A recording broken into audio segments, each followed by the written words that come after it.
Iran के राष्ट्रपति इब्राहिम रईसी की हेलीकॉप्टर हादसे में मौत हो गई है।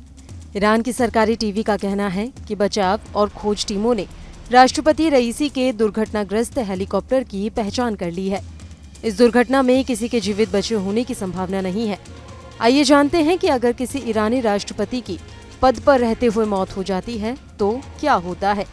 देश के अगले नेतृत्व को लेकर वहां के संविधान में क्या प्रावधान है और अब किसे कमान सौंपी जाएगी। इब्राहिम रईसी की मौत के बाद ईरान के राष्ट्रपति की गद्दी फिलहाल मोहम्मद मुग़्बर संभालेंगे। वह देश के अंतरिम अध्यक्ष बनाए गए हैं और वह इस पद पर अगले 50 दिनों तक रहेंगे। ईरान के संविधान के मुताबिक राष्ट्रपति की मौत के बाद उपराष्ट्रपति को अंतरिम राष्ट्रपति बनाया जाता है, जो कि तब तक के लिए कामकाज संभालता है जब तक अगला राष्ट्रपति नहीं चुन लिया जाता।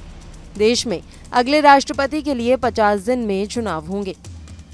समाचार एजेंसी रॉयटर्स की एक रिपोर्ट के मुताबिक ईरानी संविधान के अनुच्छेद 131 में कहा गया है कि यदि पद पर रहते हुए किसी ईरानी राष्ट्रपति की मौत होती है तो उपराष्ट्रपति कार्यवाहक राष्ट्रपति की भूमिका निभाता है। हालांकि वह इस जिम्मेदारी को तभी संभालेगा जब सुप्रीम लीडर इसकी उस पद को संभालने की अनुमति दे, क्योंकि देश के सभी मामलों में फैसले लेने का अंतिम अधिकार सुप्रीम लीडर के पास है। हालांकि प्रथम उपराष्ट्रपति, संसद के अध्यक्ष और न्यायपालिका के प्रमुख से बनी एक परिषद की ये जिम्मेदारी होती है कि 50 दिनों के भीतर नए राष्ट्रपति के चुनाव का आयोजन करें। ईरान के राष्ट्रपति डिसीजन मेकर के बजाय नीतियों को लागू कराने का काम ज्यादा करते हैं। ईरान के राष्ट्रपति कोई भी हो, देश की मूल नीतियां वही रहेंगी। ईरान में प्रथम उपराष्ट्रपति का पद निर्वाचित नहीं बल्कि एक नियुक्त पद है, यानी इसके लिए चुनाव नहीं होते बल्कि राष्ट्रपति खुद अपने सहयोगी को नियुक्त करते हैं। रईसी ने भी राष्ट्रपति का पदभार ग्रहण करने के तुरंत बाद अगस्त 2021 में मुग़्बर को प्रथम उपराष्ट्रपति नियुक्त किया था। ईरान में एक साथ कई उपराष्ट्रपति नियुक्त किए जाते हैं।